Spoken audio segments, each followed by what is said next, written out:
Trump ने दावा किया कि ये एक तरह का सम्मान है जो केवल उन्हीं के लिए आरक्षित है जो उदाहरण पेश करके नेतृत्व करने के लिए तैयार हैं और आने वाली पीढ़ियों के लिए सुरक्षित और समृद्ध भविष्य में शानदार निवेश करने के लिए तैयार हैं। लेटर में कहा गया कि हम अपने अद्भुत और प्रतिबद्ध साझेदारों को निकट भविष्य में आमंत्रित करेंगे जिनमें से ज्यादातर अत्यधिक सम्मानित विश्व नेता हैं। यानी ट्रंप ने ऐसा दिखाया कि उनके बोर्ड ऑफ पीस में दुनिया के बड़े बड़े नेता जुट रहे हैं, वो भारत को भी न्योता दे रहे हैं। लेकिन इस लेटर को इस बात का सबूत भी समझिए कि ट्रंप का बोर्ड ऑफ पीस अब तक अधूरा रहेगा, तब तक अधूरा रहेगा जब तक भारत जैसा बड़ा देश इसमें शामिल ना हो। इसलिए ट्रंप पीएम मोदी को लेटर लिख रहे हैं जिससे उनके बोर्ड ऑफ पीस को भारत की भी मान्यता मिल सके। लेकिन मोदी को ट्रंप के इस लेटर से मुनीर फंस गया, क्योंकि मुनीर को मौका मिले तो वो लपक कर ट्रंप के बोर्ड ऑफ पीस में चला जाएगा। मुनीर को तो ट्रंप की हर हाल में चापलूसी करनी है। लेकिन पाकिस्तान और मुनीर के साथ खेल यह हो गया कि ट्रंप के बोर्ड ऑफ पीस में आने के लिए पाकिस्तान को $1 बिलियन की एंट्री फीस देनी होगी। $1 बिलियन का मतलब पाकिस्तान के लिए है कि इतना तो आईएमएफ की लोन की एक किश्त बनती है उसकी। आईएमएफ के लोन से ही पाकिस्तान चल रहा है और पाकिस्तान कहां से $1 बिलियन लाएगा भाई ट्रंप को देने के लिए? पाकिस्तान को ट्रंप को देने के लिए $1 बिलियन चाहिए तो उसे लोन लेना होगा। पाकिस्तान ने हर जगह से तो ऑलरेडी लोन उठा रखा है। ऐसे में ट्रंप की मेंबरशिप खरीदने के लिए कोई लोन क्यों देगा भाई? कहीं ऐसा ना हो कि मुनीर ट्रंप से ही मांग ले कि सर अगर थोड़ा लोन देते तो मैं आपको आपके बोर्ड में शामिल हो जाता। पाकिस्तान के लोग खुद ही कह रहे हैं कि ट्रंप के चक्कर में पाकिस्तान ने अपनी बेइज्जती करवा ली। कहां तो पाकिस्तान के नेता ट्रंप को नोबेल के लिए नॉमिनेट कर रहे थे और कहां ट्रंप ने पाकिस्तान को उन 75 देशों की लिस्ट में डाल दिया जिनके लिए अमेरिका ने वीजा प्रोसेस रोक दिया है। यानी पाकिस्तान के पत्रकार भी एक तरीके से यही कहना चाह रहे हैं कि मुनीर ने, शहबाज शरीफ ने भाई इतनी जीव निकाल के तलवे चाट दिए थे ट्रंप। इनका बस चलता चाट के ट्रंप का तलवा छील देते। और ट्रंप ने क्या किया भाई? उसको लिस्ट से ही निकाल के बाहर कर दिया।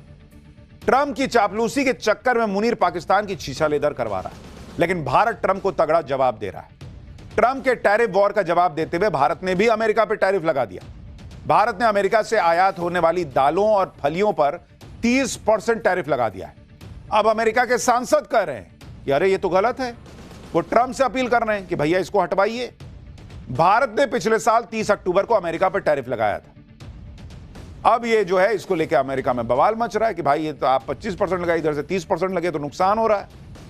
ट्रंप टैरिफ से सबको धमका रहे हैं, लेकिन भारत इन धमकियों से डर नहीं रहा। उल्टे भारत जवाब दे रहा है और शांति से। भारत टैरिफ लगाता तो दुनिया में चिल्लाता नहीं कि देखो टैरिफ लगा देंगे, टैरिफ लगा। भारत अपना काम कर रहा है। दुनिया ये देख रही है, खासतौर पर यूरोप, जहां पर ट्रंप टैरिफ की ऐसी ही धमकियां देकर ग्रीनलैंड पे कब्जा करना चाहते हैं। लेकिन ग्रीनलैंड को लेकर पूरे यूरोप में ट्रंप के खिलाफ गुस्सा भड़क गया। खुद ग्रीनलैंड और डेनमार्क में प्रदर्शन होने लग रहे हैं। ग्रीनलैंड बिकाऊ नहीं के नारे लग रहे हैं। कहा जा रहा है कि ऐसा प्रदर्शन ग्रीनलैंड और डेनमार्क में कभी नहीं हुआ। आप देखिए कितनी ठंड है भाई, उस ठंड में लोग निकल गए हैं बाहर प्रदर्शन करने के लिए।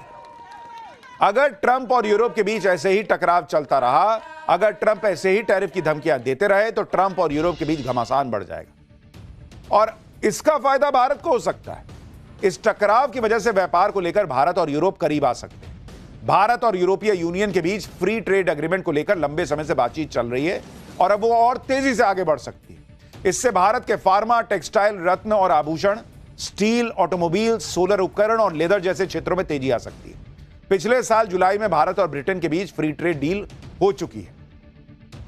यानी भारत के लिए आपदा में अवसर वाली स्थिति है और इसीलिए भारत देखिए अपना चुपचाप कैलकुलेटेड जो है अपना काम कर रहा है। अमेरिका इससे भी लड़ रहा है, उससे भी लड़ो तुम सबसे, हमको क्या है? जिस से लड़ोगे अल्टीमेटली भारत इतना बड़ा बाजार है कि उनको हमारे पास आना ही पड़ेगा। हम दुनिया की सबसे तेजी से भागती अर्थव्यवस्था है, लोगों को हमारे पास आना ही पड़ेगा और भारत के लिए इसमें नए बाजार खुलेंगे। यूरोप को भी भारत जैसी तेजी से बढ़ती अर्थव्यवस्था का साथ मिल रहा है। ट्रंप से टकराव के बीच कैसे यूरोप और भारत करीब आ रहे हैं, उसे आप इस बात से भी समझिए कि आज ही यूरोपीय देश पोलैंड के विदेश मंत्री भारत आए। यूरोप के देश भारत से लगातार दोस्ती गहरी करने में जुटे हैं, क्योंकि यूरोप को पता है अगर ट्रंप की वजह से व्यापार का नुकसान हुआ तो भारत के अलावा कहां जा सकते हैं। भारत भी यूरोप के साथ व्यापार को बढ़ा रहा है, लेकिन भारत आप देखिए कैसे आज की डेट में बिजनेस करेगा, लेकिन अपने हित से समझौता नहीं करेगा। उसका एक और उदाहरण देखिए। भारत देख रहा है कि पाकिस्तान को लेकर किसकी क्या अप्रोच है। भाई आप भारत ने आज पोलैंड के विदेश मंत्री की क्लास लगा दी, क्योंकि पोलैंड के नेता पाकिस्तान में जाकर कश्मीर पर बयानबाजी कर रहे थे। इसी को लेकर आज मीटिंग में विदेश मंत्री एस जयशंकर ने साफ साफ पोलैंड को बोल दिया कि हेलो, ये सब नहीं चलेगा कि भारत से दोस्ती और पाकिस्तान के लिए सॉफ्ट कॉर्नर। भारत की सख्ती के तुरंत बाद ही सीमा पार आतंकवाद को लेकर पोलैंड के सुर बदल गए। सुनिए मीटिंग में क्या हुआ। Poland should display zero tolerance for terrorism and not help fuel the terrorist infrastructure in our neighborhood. Once again, a warm welcome. I completely agree with you on the need to counter transnational, trans-border terrorism. Poland, as you may have heard, has been a victim of both arsons and attempted state terrorism. I also completely agree with you on the unfairness of selective targeting by tariffs, and we in Europe know something about that also.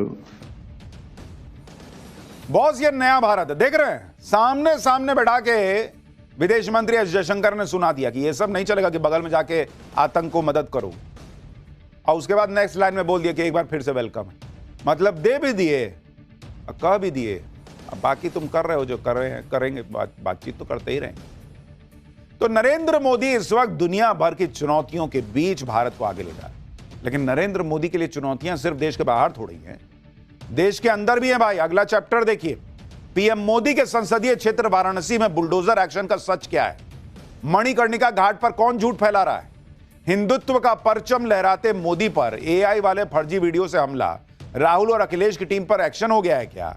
Narendra Modi के खिलाफ किसने माहौल बना दिया और योगी आदित्यनाथ ने क्या जवाब दिया? अब इसका चैप्टर देखिए। नरेंद्र मोदी की सनातन के प्रति जो कमिटमेंट है उसको लेके कोई सवाल थोड़ी है, वो तो बेजोड़ है, उसमें कोई डाउट नहीं कर सकता कोई।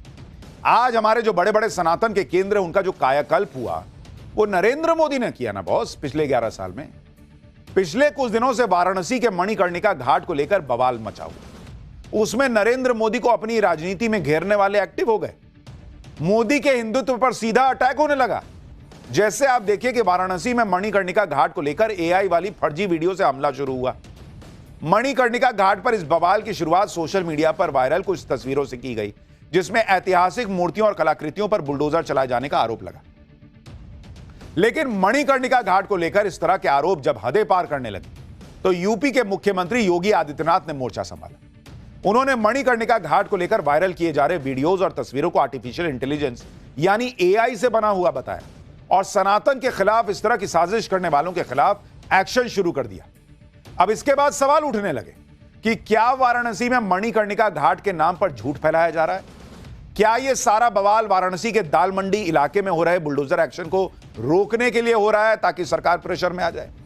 क्या यह सारी प्लानिंग पीएम मोदी को उनके संसदीय क्षेत्र में घेरने के लिए की जा रही है? आज पाठशाला में पीएम मोदी के संसदीय क्षेत्र वाराणसी में बुलडोजर एक्शन का सच क्या है आपको दिखाएं। साथ ही मणिकर्णिका घाट पर कौन झूठ फैला रहा है, राहुल और अखिलेश की टीम पर क्या एक्शन होने की बातें हो रही हैं, योगी क्या कह रहे हैं, क्या मोदी वाकई में वो कर रहे हैं जिसका आरोप लग रहा है, सब बताऊंगा। लेकिन पहले एक झलक देखिए।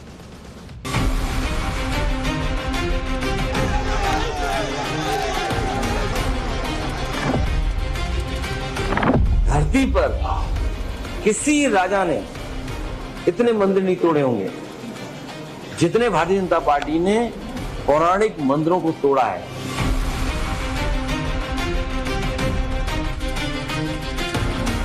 प्रथम दृष्टया इसमें ये पाया जा रहा है कि जो एफआईआर हैं वो एकदम सही है, तस्वीरें एआई जनरेटेड थी। माफ कीजिएगा, ये एआई नहीं है, ये बेहयाई।